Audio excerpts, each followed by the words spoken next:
Okay, I'm just putting the presentation and bam.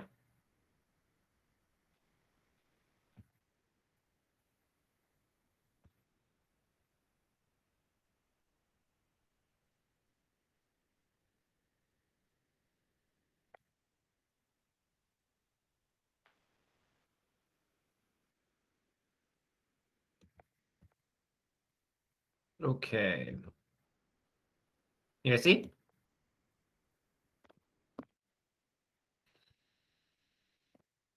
Awesome. So the final lecture is sort of, oh no, it froze. Did it freeze? Oh.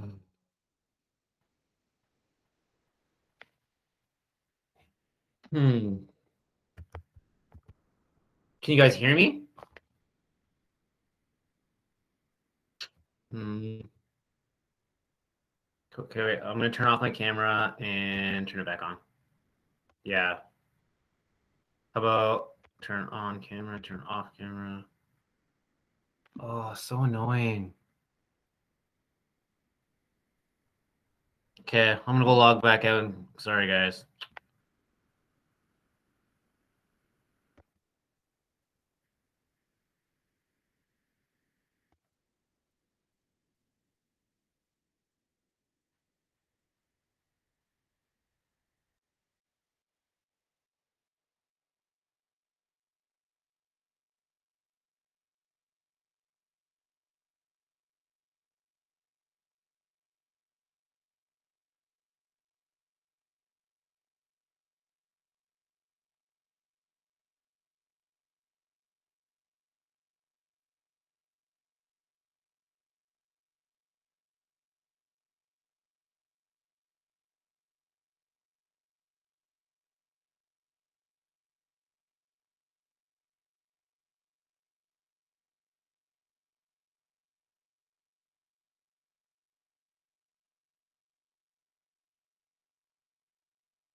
Oh, Drew's got sleazy today. That's good.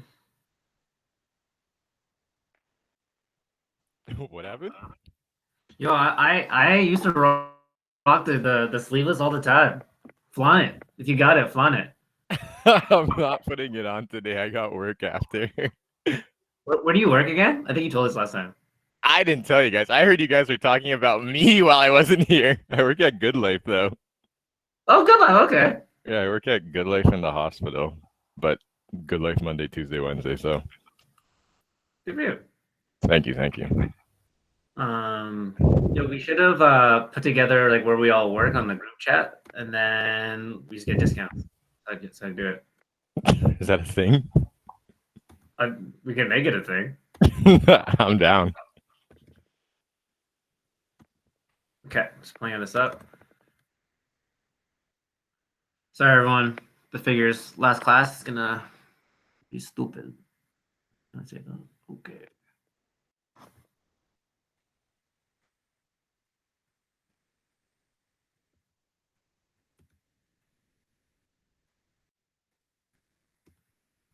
Oh, this is so annoying.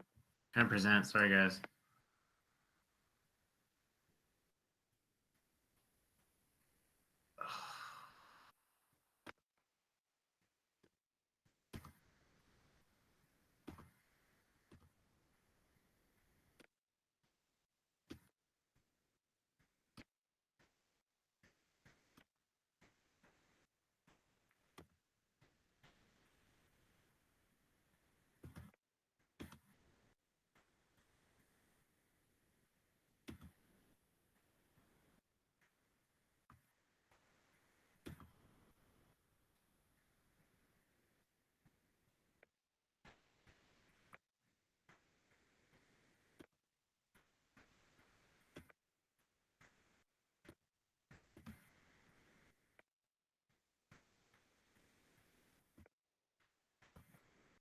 Is it working now? Can you guys see the lecture?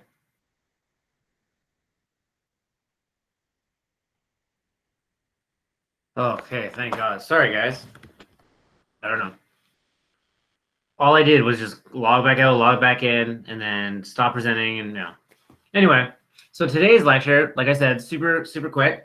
And please, for those of you that are watching just the recording, check out the breakdown of how many questions are from each of the lectures. Exam is cumulative, so please check that out because it will help you sort of focus your studying. Okay.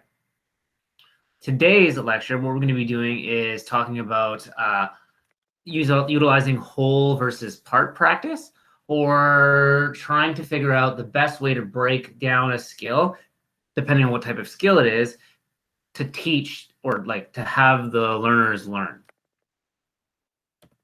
Oops. So we're going to break down the lecture into 4 different components or 4 chapters. First one, we're going to be talking about the differences between whole and part practice. Then we're going to be talking about what is meant by the term skill, complexity, and organization. Then we're going to be talking about different ways to practice parts of a skill. And then we're going to talk about the benefits of mental practice. Should be super straightforward, but we're going to start off with talking about whole and part practice. So let's look at different types of skills that you are going to be teaching people. So Drew had talked about working at Good Life. So you want to show someone an exercise. What about, who is the dancer? I forget. Is it Courtney? If you're going to teach someone a dance routine, so if you're going to teach someone a big TikTok routine, is it better to teach them the whole dance, or is it better to learn just the individual parts of the dance and then put them together? So the question that, okay, so part by part. Yeah, exactly. So the question in regards to like motor control and motor learning is it better to have learners practice a skill in its entirety, or is it better to learn a skill part by part?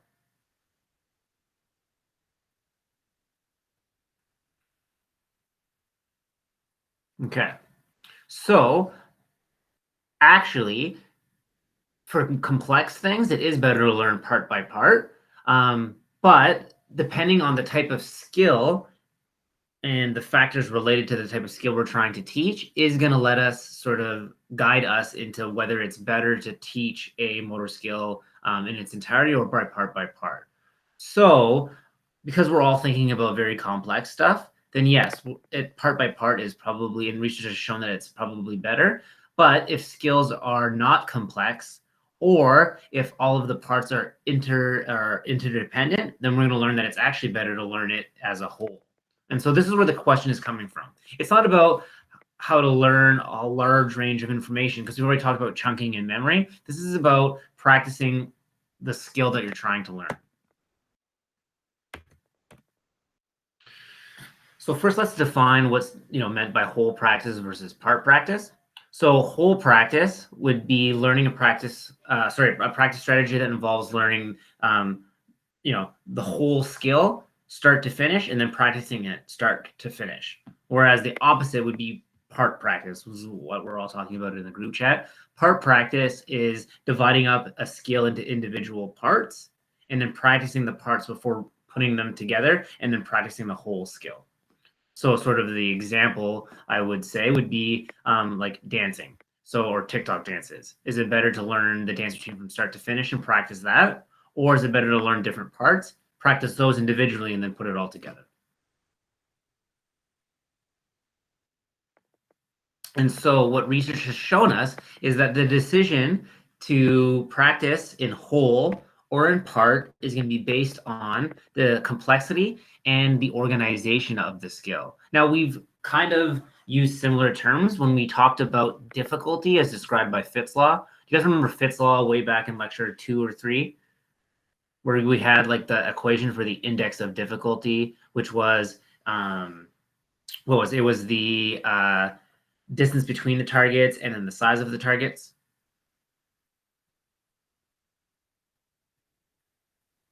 So that is the term difficulty. We're talking about the term complexity and organization, two different terms, okay? So just don't get confused. So complexity is sort of a general way to describe the number of parts or components of a skill and the degree of like attention or information processing that's required by each part. So therefore, like it's a generalized sort of way to describe something, but a highly complex skill would involve many components, and each of the components would require a high amount of attention. So it's a very complex skill that requires attention. So when talking about complexity of a skill, we're using that to describe the number of individual parts and how much attention each of those parts take. The term organization is talking about the relationship among the different components of the skill. So if something is very or highly organized, like think of a basketball jump shot, okay? What kind of things does a basketball jump shot sort of entail? So you're going to have shoulder flexion, you're going to have flexion of the wrist, you're going to have jumping, you're going to have follow through. Yeah, nothing but net for sure. Right? So all of those parts, so think it's so basketball jump shot is what we're talking about right now. Could you have someone practice a jump shot by learning how to flick his wrist or flick their wrist, then lift a ball up, then jump, practice each of those individual parts and then put it all together? No, you wouldn't, because all in that particular skill that we're talking about, which is basketball jump shot, all of the individual components, all of the movements are highly organized or interdependent on each other. You can't learn them individually. They all sort of like come together.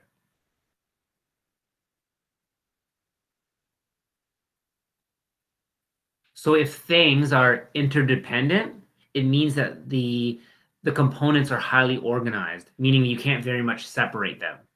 Whereas something like, does that make sense, Drew? Whereas something like, remember we used that example of serial motor skills with like cleaning gun parts or shifting gears? Each of those parts can be broken down and separated from each other. So they can be practiced individually. That means that the components are independent of each other. They're not interrelated. So they're independent of each other, meaning that that skill has low organization. So we learned two terms just now. The first one is complexity, which is talking about, the individual components and how much attention that they require. And then organization is talking about the individual components and how interrelated they are. If they're interdependent or interrelated, then the skill is highly organized. Whereas if they can be separated out or the components are independent of each other, then it is a low level of organization.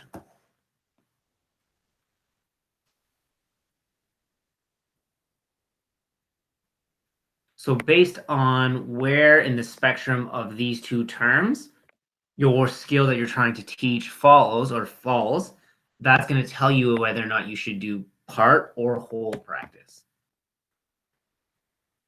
So what you would do is you take the skill that you're going to teach and you're going to analyze it based on complexity and organization. If a skill is low in complexity and high in organization, then you practice it as a whole. If it is high in complexity and low in organization, then you would practice it in the part method. Now, it's a spectrum, right? And so you're going to have to use your knowledge and try to figure out where in sort of the spectrum your skill that you're teaching falls. But just understand that typically skills that have high organization, meaning that everything is interdependent, have to be practiced in a whole. Whereas in skills where the organization is low or the components are independent, then it can be practiced in part.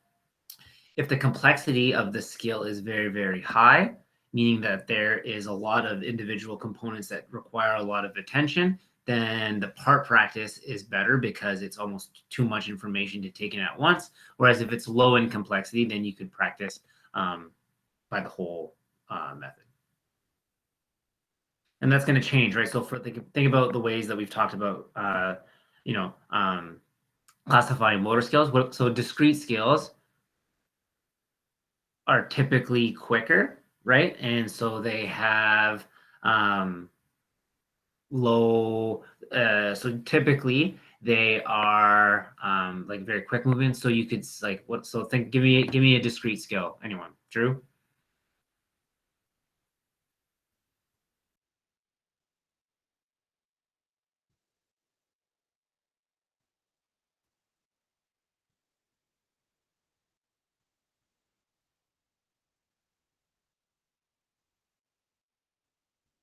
Jumping. Okay, so strictly just jumping. Shaving. Pretty quick.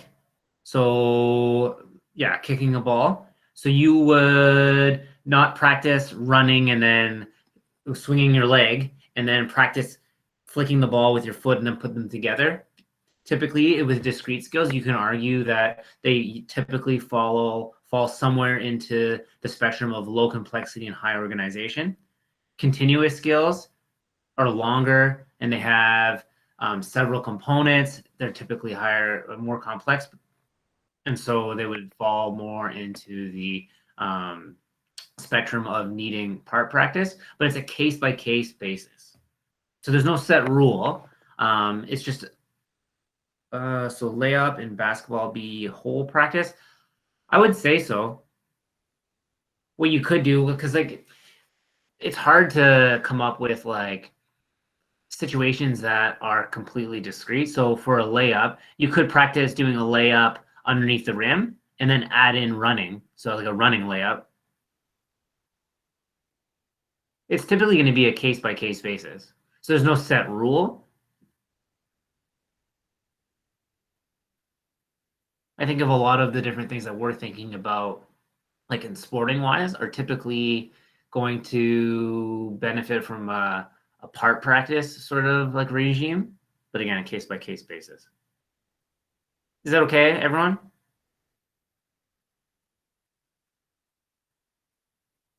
What's a high complex and high organization skill?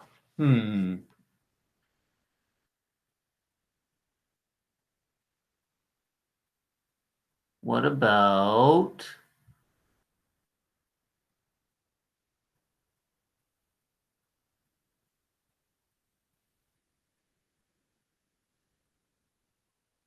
yeah. Sort of in tennis, though, we're going to learn about ways where if it involves two hands, like you could practice throwing up the ball and getting used to it, and then you could then you can add in swinging or like do swinging, practice throwing up the ball, and then add the two together.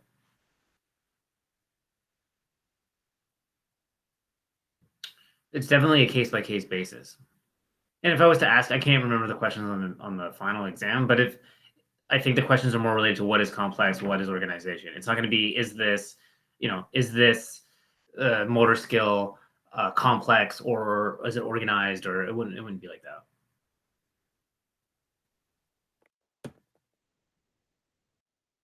Okay. Okay, so if we've decided that it's really hot, like in the ones that we've been talking about a lot of, we can always have like sort of a defense that we should practice it in parts. So then if we're going to practice something in parts, which is typically the case, what's the best way to divide it up? Is anyone taking gymnastics? I feel like Courtney did, probably a bunch of people. Because I have a video here of training like young gymnasts how to do, I think, a somersault or a pole vault or something, or the horse. I don't know, something. You guys can tell me. And how they've divided. Oh yeah, they're doing the bars, the uneven bars. How they divide it up into different components. So we can watch that. Can I see it?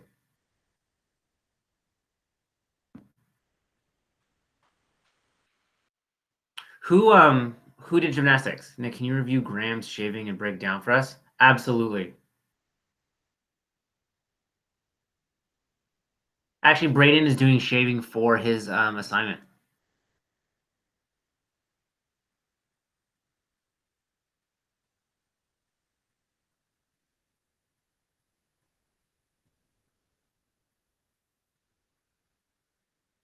Just gonna throw that out there that those elbows were highly hyperextended. I don't know if that's safe. I feel like that's a problem. Ah, because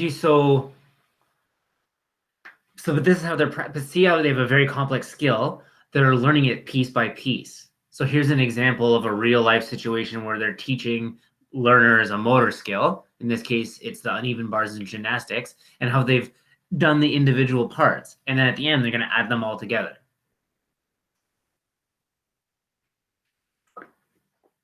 Seriously, no one is a gymnast in this course?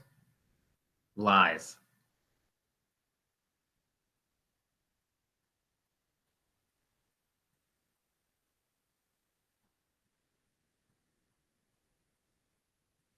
Okay.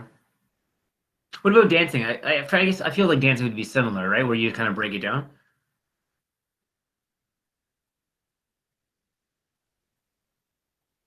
Okay, so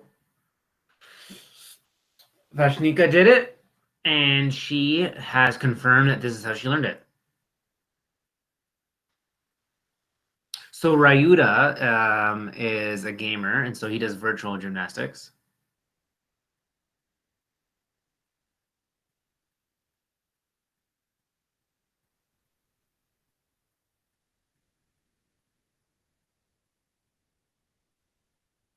Patrick does salsa dancing. Excellent.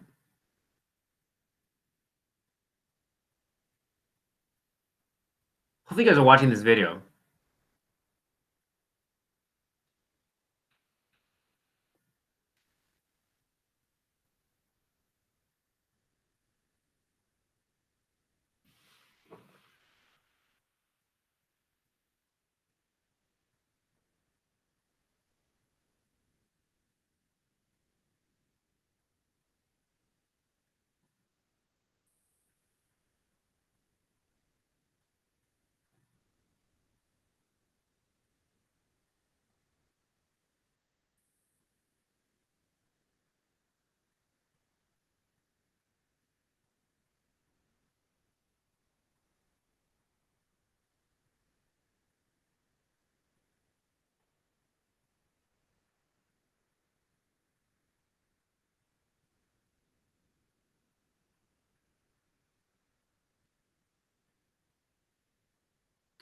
It looks like her arms are less hyperextended now.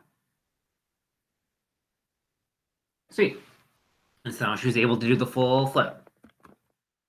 So that was an example of how they broke down that motor skill, right? They decided it was a highly complex skill, and it was best to teach it in parts. And so they broke it up into the parts that you saw in the video. So what are some of the typical strategies that people that are teaching motor skills utilize to break down a motor skill into parts, right? One strategy is called fractionization. And has anyone played guitar? So the term fractionization is coming from where the skill that you're trying to learn involves both hands. So what you do is you practice the movements of the individual limb first and then put them together. So with guitar is the main example, like I played guitar growing up, or I did lessons anyway, and you practice strumming, then you practice fretting, and then you put the two together. Yeah, same, I think Graham, right? Like, so would you do that with piano as well? Guitar Hero was boss. Couldn't sing them. So Graham, when you practiced piano, was it both hands? Like one hand, then the other hand, then put them together? I don't even remember. I need to hear all the tracks. Yeah, Barracuda. There was another one.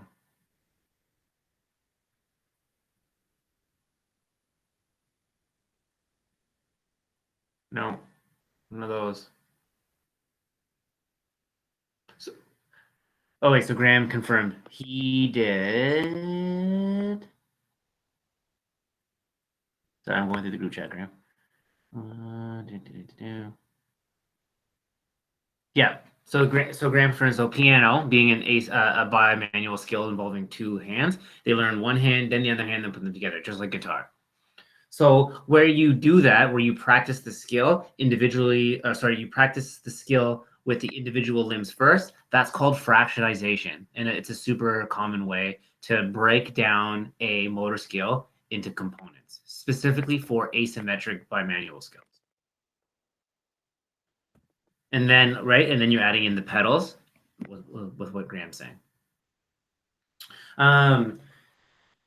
Here we have an example of so it's funny that Graham mentioned that, because here we have an example of a study that was done where participants had to do asymmetric tapping to music, just like a piano skill. And what they showed was that it was better to practice in parts through fractionization than the whole method, like just learning both ways. Sorry, not learning both ways, learning to do both hands at once. Research showed that it was better to do the individual first and then add them together. They also found that this part whole method was important, where you practice the main skill with one hand while you had the other hand tapping, and vice versa. So I don't know if that's what happens in actual piano lessons, but this showed that it was somewhere in between.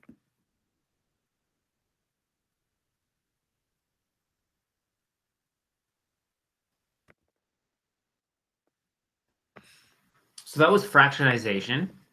The term segmentation is another way to break down a motor skill into parts. It's also called the progressive part strategy.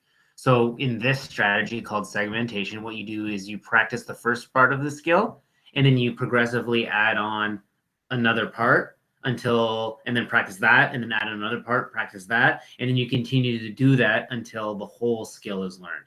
So it's not like individual components and adding them all together. You practice, so let's say as parts 1 through 4, you practice part 1, get good at it. Then you practice 1, 2, get good at it. Then 1, 2, 3, good at it. 1, 2, 3, 4 until you're done.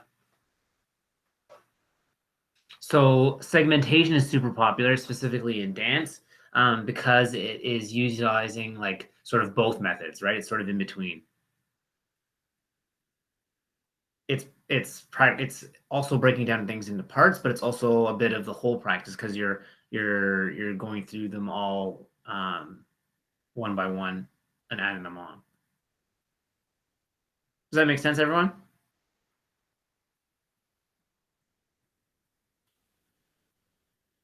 So Selena, tell me about synchronized swimming.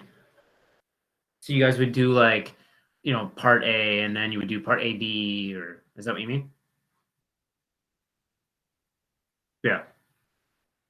Like, to be honest, like, this is something that we were all probably familiar with. We probably have so many different examples that we've come up with ourselves to do this, right? It was just now this is studies that are looking at it. The last way that is commonly used to break down a skill into sort of parts is called simplification. And so with simplification, what you're doing is you're practicing an easier variation of a skill before practicing the whole skill. And there's 6 commonly different ways used to simplify a task. Think about when you are learning to ride a bike. You practice you practice with training wheels. You get used to pedaling while steering. Then you take off the training wheels and add on that component. So you're practicing a simplified version before you go to the full motor skill, right? So these are the individual ways, right? There's a potential ways and there's some crossover that you can simplify a skill. So you can reduce an object's difficulty. So with, I don't know if anyone can juggle. Apparently people that learn to juggle, they practice with scarves. I remember when we did volleyball. Do you guys remember who used the big yellow ball first? And then you went to the actual volleyball? Baseball, you're hitting off of a tee first, then you get used to getting a ball pitched at you. You're doing simple versions and then adding in the and then moving to the more difficult one, right? You start Guitar Hero on beginner, and then you go to hard, and then very hard, and then expert.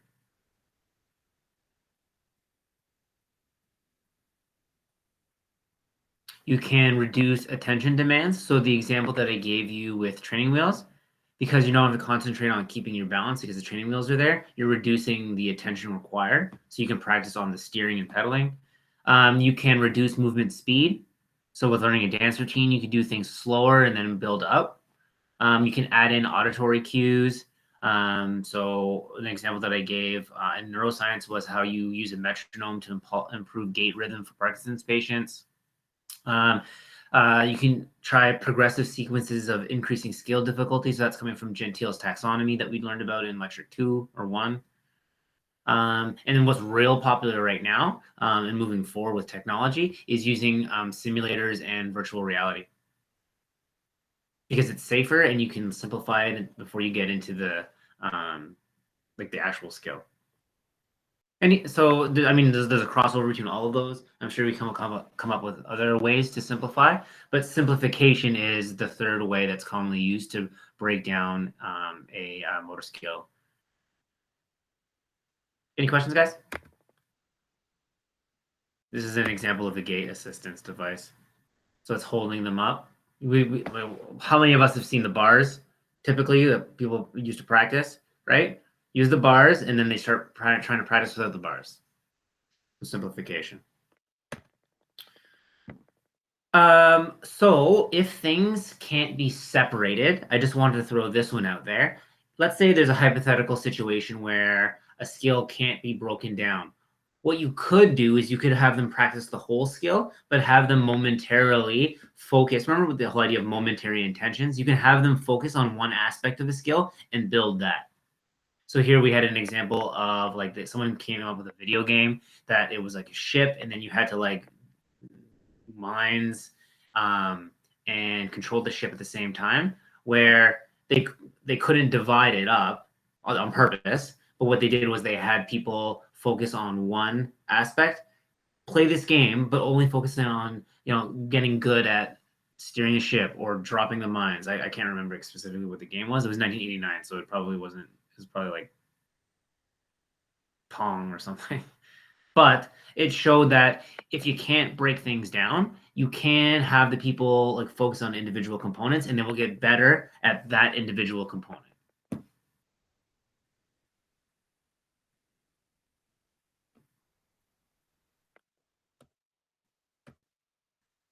Cool.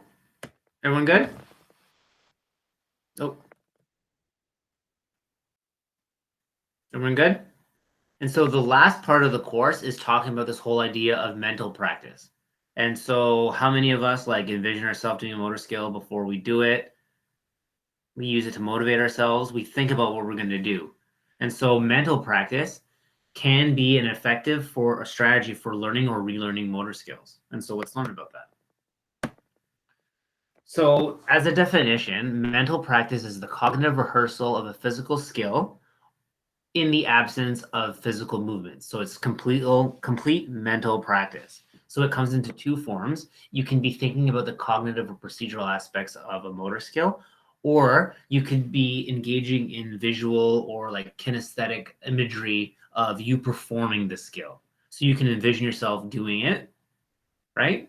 And let's say I'm diving, I'm closing my eyes, I'm thinking about me going through the components of diving. I'm either envisioning myself going through it, or I'm watching myself from a third person and watching myself do it.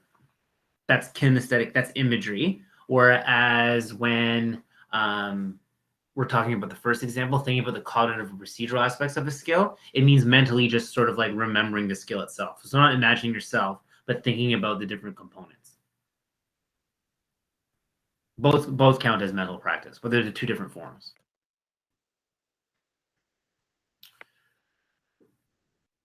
So, the role of mental practice then is when you're having people practice mentally when they're learning a motor skill, it can aid in the acquisition of motor skills, and it can also work to like prepare someone. So let's say they've already learned the motor skill, it can work to prepare or motivate someone. So it's like a good thing for performance preparation. So it can work for helping learn motor skills for a new motor skill, or mental practice can help someone prepare themselves for performance if they've already learned the skill. This was one study, and what they did was they had people practicing a rehabilitation pegboard task. I don't know if you guys remember that from the prehension lecture. But what they did was they had people practicing that motor skill, and they broke them down into different groups, where one group received all physical practice, and then one group did all mental practice, and then there was groups that did like 25% physical, 75% mental, 50% physical, 50% mental, 75% physical, 25% mental, and there was a control group that did no practice. And all this study showed was that mental practice was better than no practice. Physical practice was the best, but mental practice was better than no practice. And so that had a very large impact on us in rehabilitation, because so much of rehab is done, post-operatively. But if this study showed that mental practice can help, it can be done much more early post-operatively. It's safer, it's inexpensive, and it can be done anywhere. Right? So if we're talking about you know, trying to practice like relearning to walk or moving your arm or different sort of rehab situations, you can have the patients practice mentally. And then, I mean, obviously what you could do as a therapist is develop or utilize different like sort of like mental practice strategy programs that have been developed, and use that, then move into physical practice versus just jumping right into physical practice. Because there's that time where they can't do physical practice. So you might as well use that time to do something. And the previous study showed that mental practice is better than no practice. Does that make sense, everyone?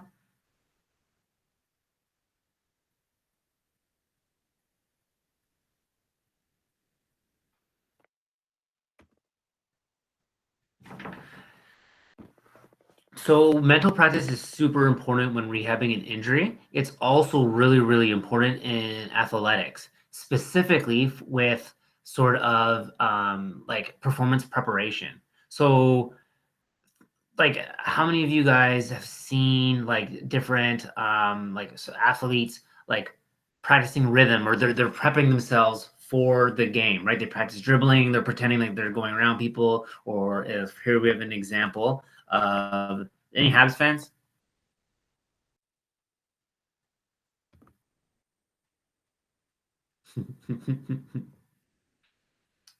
But I'm from Montreal, so I don't know if you guys knew that. So I'm a Habs fan. Well, I don't know. I work for like for hockey teams, so I don't like really watch the NHL as much anymore. I don't even know how they're doing. Whatever, good for them.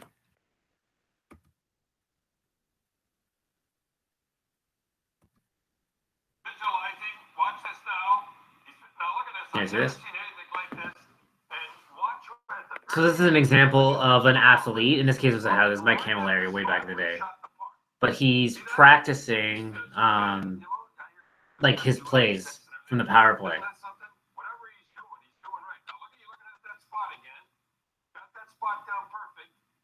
So in sports psychology, have you guys talked about mental practice and preparing the athlete for the game? Or preparing the athlete for performance?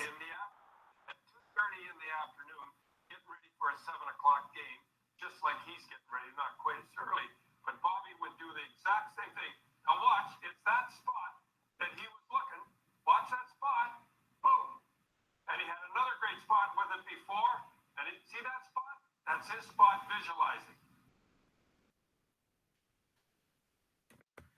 Oh, there's another thing you guys want to look at it, but oui, je parle français. Tu parles français?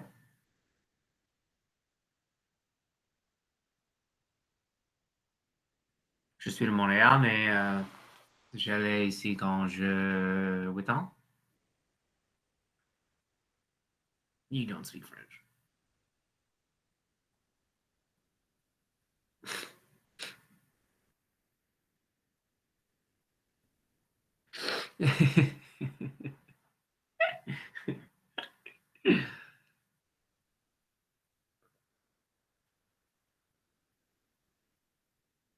Wow, you guys are super wow, we should really just not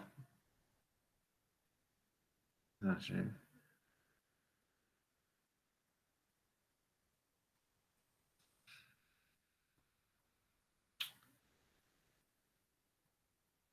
Just good?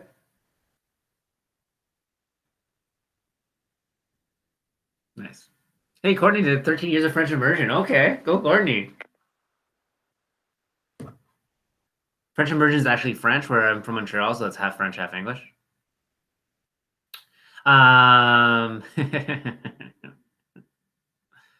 Okay, so in terms of the types of mental practice, remember that we could use mental practice to be motivational. So we could use that to help people. Like this is in terms of like performance preparation. You could utilize it to imagine yourself doing it, but imagine yourself doing it and succeeding. So it can be more motivational. Or we could do it more cognitively and imagine yourself preparing, like doing the cognitive aspects of the skill that you're doing. So both count as mental practice, obviously. They're just different ways that you can use mental practice in regards to performance preparation. So this is not learning, but technically you could use mental practice as a motivational technique as well, right?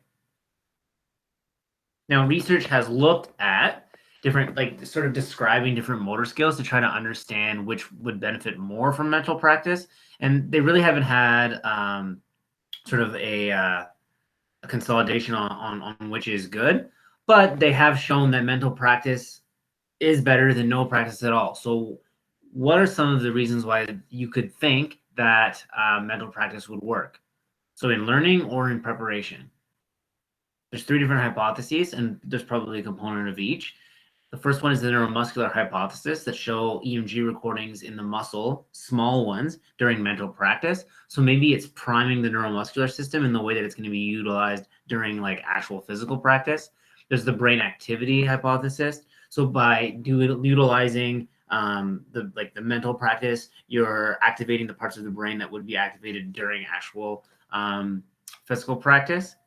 And then in regards to learning, remember the first stage of learning is always about the cognitive stage, about figuring out what to do and what not to do and how to do it. So maybe by doing mental practice, you're helping understand like or work through the what to do aspect. So you're starting the cognitive process early. So these are 3 different reasons, probably all true, as to why mental practice has shown some benefit, specifically in regards to no practice at all. Now, remember we talked about sort of describing motor abilities? Remember we talked about, do people have different types of motor abilities? Researchers looked at defining someone's imagery ability. So if we know that mental practice is good, some people are better at mental practice than others.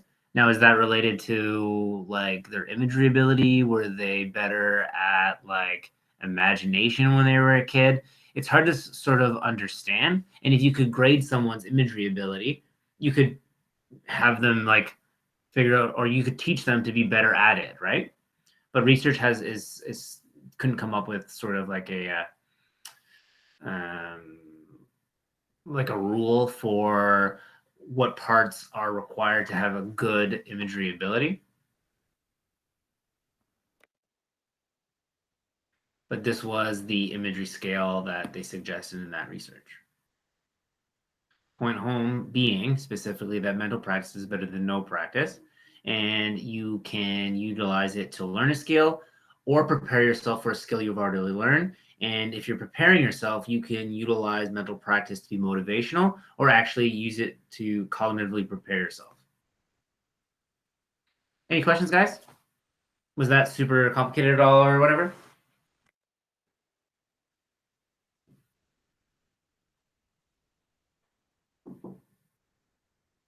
Sweet. That was the course. I will stop presenting now.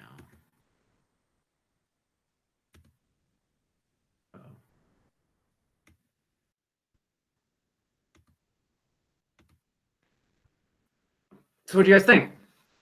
How was the course?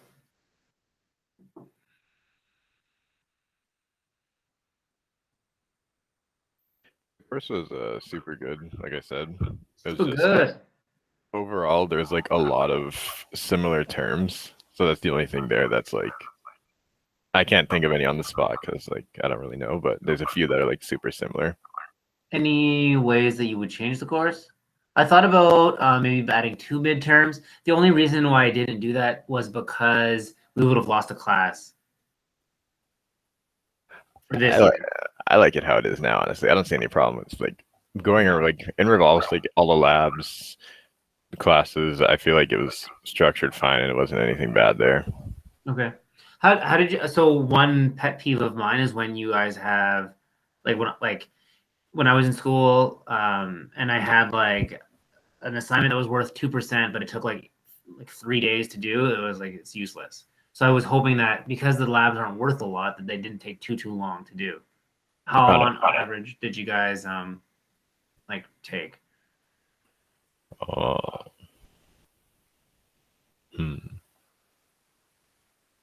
I personally didn't take too long to write the labs. Like it takes me like about a day, maybe a day and a half. Okay, it's not like terrible. Yeah, I feel like since we were given the information for the lab and everything like that, it was pretty much just a lot easier to know what to do. I feel like if we had to do the labs ourselves and how like everyone always gets a bunch of different results during the labs and stuff like that, and we're not sure whose results are right. With this, we kind of just like knew the results were right, so we just knew what to do. Yeah. Okay. Fair. Jordan says labs were longer to understand than to do. That makes sense, I would feel. Because then, well, the idea was with the video, it, like you're getting shown what to do, but off topic, what kind of tattoos? Oh, I have lots. 1 second. I'm going to just turn this on.